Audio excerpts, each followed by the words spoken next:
कहानी सुनते हैं पाकिस्तान की। ये जो हमारे अजीत डोवाल है ना, ये बहुत बुद्धिमान जासूस थे।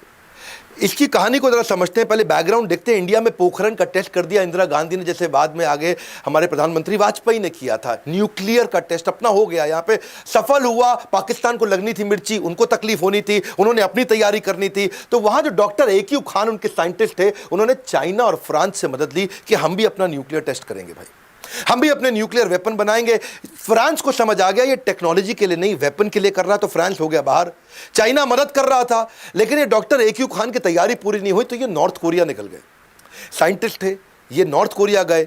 नॉर्थ कोरिया अपने किम जोंग यूंग के पिता उस समय, वो भी अपने न्यूक्लियर के चक्कर में पड़े थे। तो दुनिया ने देखा क्या चक्कर है भाई, ये क्यों गया नॉर्थ कोरिया, ये क्यों तैयारी करके आया। सबको लगने लगा इधर जो है मैडम इंदिरा गांधी ने और रॉ और IB का गठन कर दिया और अपनी बढ़िया टीम बना दी कि मैं यहां से लोगों को भेजती हूं चाइना और पाकिस्तान, मेरे अपने स्पाई और मेरा अपना नेटवर्क होना चाहिए जो राइट खबर दे सकें।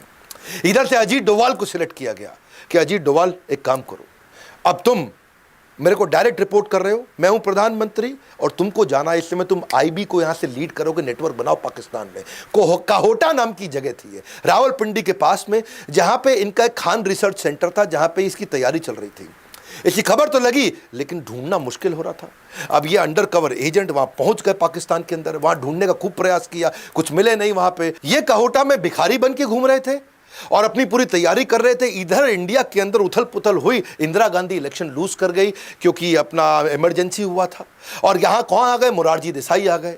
अच्छा, इन्होंने क्या किया, खान रिसर्च सेंटर के बाहर जो साइंटिस्ट आते थे उनको ट्रैक करना शुरू किया। ये साइंटिस्ट आ रहा है जा रहा है, आ रहा है जा रहा है, मिल नहीं पा रहे हैं, पकड़ नहीं पा रहे, समझ नहीं आ रहा क्या करें। तो इनकी जो अपनी पढ़ाई थी, इनको पढ़ाई से समझ में आया कि अगर कोई न्यूक्लियर वेपन पे काम कर रहा है तो उसका जो रेडिएशन है ये उसके शरीर में आ सकता है, उसके शरीर के स्किन का टुकड़ा मिल जाए, बाल का टुकड़ा मिल जाए। तो उन्होंने एक ऐसा नाई ढूंढ लिया, वहाँ ऐसी बार्बर शॉप ढूंढी जहाँ पे साइंटिस्ट जाया करते थे। तो वहाँ जा करके भिखारी बन के वहाँ बाहर बैठ गए और वहाँ बालों के सैंपल उन साइंटिस्ट लोगों के कलेक्ट करने शुरू कर दिए। बहुत बुद्धिमान थे, बहुत बुद्धिमान, लंबी तैयारी करके चले। अगर ये न्यूक्लियर वेपन पे काम कर रहे हैं तो बालों में रेडिएशन आ जाएगा। इन्होंने धीरे धीरे सैंपल कलेक्ट किए और किसी तरह अपने नेटवर्क के थ्रू उसको इंडिया में भेजा। और इंडिया में जब बालों को चेक किया गया तो बहुत भारी मात्रा में रेडिएशन भी मिल गया। अब समझ आ गया कि यहीं पे पाकिस्तान काम कर रहा है, यहीं तैयारी हो रही है। तो इन्होंने जो है सोचा कि अब क्या किया जाए, इसको कैसे तबाह करें, इसे कैसे खत्म करें। ये सोचा कि भाई अब दोबारा झगड़ा किया इनके साथ में तो अमेरिका पाकिस्तान की मदद कर देगा। तो अगर मैं इस समय अपने प्रधानमंत्री को समझाऊं उनको अटैक करें, हमारे प्रधानमंत्री मानेंगे नहीं। तो उन्होंने एक इंटेलिजेंट तरीका निकाला। इन्होंने सोचा कि मोसाद को पकड़ता हूं मैं। तो इजराइल की जो अपनी इंटेलिजेंस एजेंसी मोसाद को उन्होंने बोला, देखो भाई मेरी बात समझो आप, ये जैसे तुमने इराक को तबाह किया, ये मुसलमान देश है, अगर इसने बना लिया न्यूक्लियर वेपन सबसे पहले तुम उड़ जाओगे, तुम खत्म हो जाओगे। इसलिए एक काम करते हैं, मैं तुमको सब बताऊंगा कहाँ पे करना, तुम आके इसको उड़ा दो। तो अजीत डोवाल इंटेलिजेंट थे, बोले इंडिया को लड़ना भी नहीं पड़ेगा और मैं इजराइल और पाकिस्तान का आपस में झगड़ा करा दूंगा, मेरा काम भी बन जाएगा और यहाँ कोई न्यूक्लियर टेस्ट होगा भी नहीं। तो और मोसाद मान भी गए। ये इतना बढ़िया कन्विंस करते थे, पता नहीं बुद्धादित्य योग है इनके पास, कौन सा योग है, ऐसे एस्ट्रोलॉजिकल योग है, ये जिसके पास जाए उसको कन्विंस कराया करते थे। और कन्विंस कर दिया, इजराइल तैयार हो गया। इजराइल ने बोला एक काम करो भैया, हम कहीं इराक के ऊपर से उड़ा करके, ये जो मिडिल ईस्ट कंट्री है यहां से तुम जहाज ला नहीं सकते, पूरी तरफ दूसरी तरफ से घुमा के लाना पड़ेगा। रीफ्यूलिंग के लिए तुम हमारी मदद करो, गुजरात में रीफ्यूलिंग कर लेंगे, अपना बेस दे देना, वहां से जाएंगे, इनको उड़ा देंगे पाकिस्तान में, पूरा खत्म कर देंगे इनका खान रिसर्च सेंटर, कुछ नहीं होगा न्यूक्लियर टेस्ट। तो ये बोले ठीक है। अब ये रिपोर्ट करते रहे PMO को, ये PMO के पास गए, उनसे बात किया, भैया मैंने इतना जुगाड़ कर दिया, आपको नहीं लड़ना पड़ेगा, मैं इजराइल को लड़वा के काम करा दूंगा। PMO ने बोला, अब जो थे ये गांधी विचारधारा के थे, हाँ यहाँ गड़बड़ हो गया। यहाँ मोरारजी देसाई ने सोचा कि ये तो इंदिरा गांधी का प्लान था भैया, ऐसा ना हो इंदिरा गांधी की वाह वाह हो जाए। उन्होंने साफ बोल दिया कि भाई वो कर रहा है टेस्ट, उसको करने दो, हम तो गांधी विचारधारा के हैं, हम तो लड़ते नहीं किसी से, वो उनके देश का आंतरिक मामला है, मुझको नहीं लड़ना भैया, हम नहीं वो इजराइल को बुलाएंगे यहाँ पे, हमारी धरती को क्यों खून से रंगा जाए, हमारी धरती को क्यों गंदा किया जाए। उन्होंने साफ मना कर दिया। अब वहाँ मना कर दिया तो ये बड़े परेशान हो गए, क्या कर रहे हैं, इतना मुश्किल से बाल वाल निकाल के सब जुगाड़ करके इजराइल को समझा के कराया, लेकिन ये हार कहाँ मानने वाले थे। कल की सुरक्षा के लिए सबसे अच्छी तैयारी रहे, विनम्रता से ही सही मगर कोशिश जारी रहे। इन्होंने कोशिश करते रहे। इन्होंने देखा एक साइंटिस्ट को पकड़ लिया, उसका एक्स्ट्रा मैरिटल अफेयर निकाल दिया और वहाँ लड़की को भी पकड़ा, इनको भी पकड़ा और साइंटिस्ट को जाके बोला इधर आ, मैं तेरी सारी खबर लीक कर दूंगा और तुझको बर्बाद कर दूंगा। मैं, मेरी बात सुन, मैं इसको ब्लूप्रिंट दे दे अंदर का, बस इतना कर दे। वो साइंटिस्ट घबरा गया, वो बोला ठीक है पूरा ब्लूप्रिंट सब कुछ दे दूंगा, पर $10,000 दे दे मुझे ताकि मैं यहाँ से बाहर निकल जाऊँ। मेरी ज़िंदगी पूरा सेट कर लो ना, मैं यहाँ से निकल जा तो पूरा ब्लूप्रिंट दे दूंगा, तो इंडिया को दे दियो।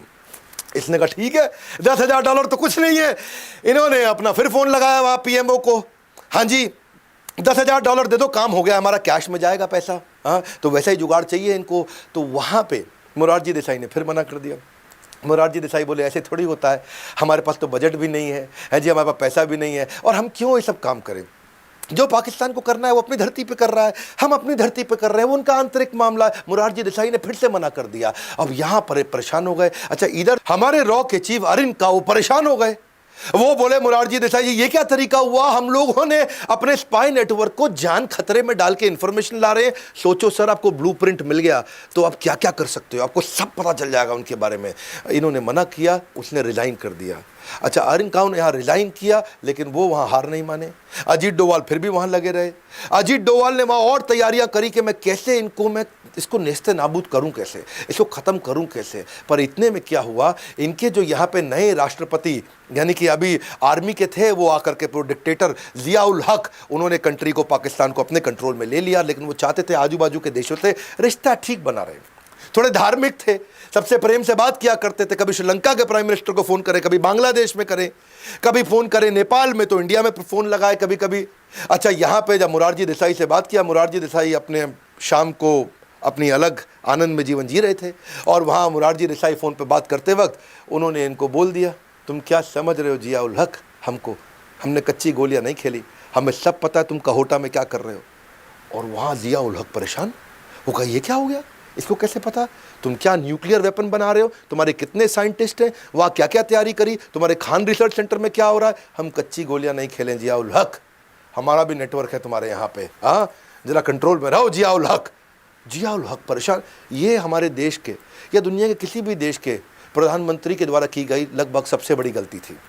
और यहाँ जिया उल हक ने क्या किया, ये बहुत गुस्से में आ गए, वापस आए। सोचो, इतना कॉन्फिडेंशियल प्रोग्राम किसी को नहीं पता दुनिया में हम कर रहे हैं, और यहाँ इनके प्रधानमंत्री को पता है। इन्होंने ढूंढ ढूंढ के हमारे नेटवर्क के आईबी के एजेंट्स, ढूंढ ढूंढ के हमारे रॉ के एजेंट्स को पकड़ पकड़ के निकाल के मारा, और कईयों को मारा, और सब बेचारे मार दिए गए। पूरा नेटवर्क वहाँ नेस्ते नाबूद हो गया, सब खत्म हो गया। और लेकिन अजीत डोवाल चुपचाप वहाँ से निकल के भाग आए, वो इंडिया आ गए। इतना तो तबाह इनको कर दिया था कि उन्होंने इनका न्यूक्लियर टेस्ट 15 साल डिले किया।